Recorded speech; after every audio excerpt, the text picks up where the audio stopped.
This is BBC News. I'm Simon McCoy. The headlines at 4.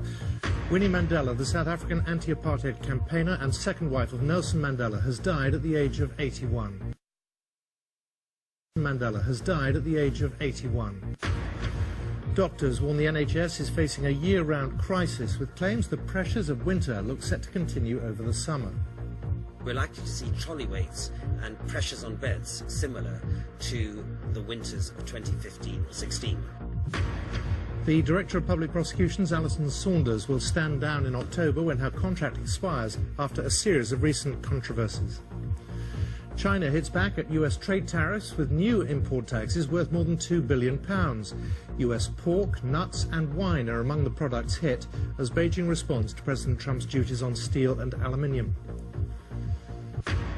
The M62 near Bradford reopens after a crash which killed 2 people. A man has been arrested. And China's abandoned space lab comes to a fiery end as it falls to Earth over the South Pacific. And 70 years on from sex, lies and murder on the high seas, new evidence about the Porthole mystery. That's in half an hour here on BBC News.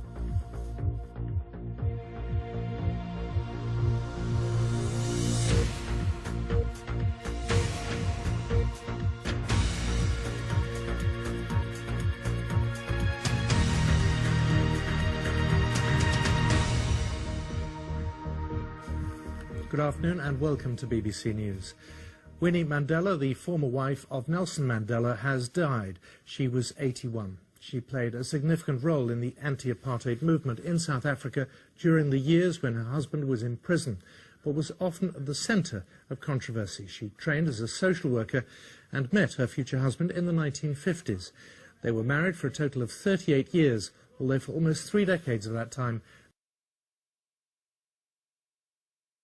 by the British Medical Association show that hospitals can expect similar problems with A&E attendances, waiting times and admissions reaching alarming numbers this summer. The government says it's planning to increase the funding to the NHS by £10 billion a year by 2020. Richard Lister reports. How's that going, Yvonne? Winter always puts hospitals under pressure. This was University Hospital of North Tees in January, one of many in England battling one of the most difficult winter seasons yet, with flu and norovirus forcing ever more people to seek treatment. But the British Medical Association says without more money for the NHS now, this winter overcrowding will roll into the summer too.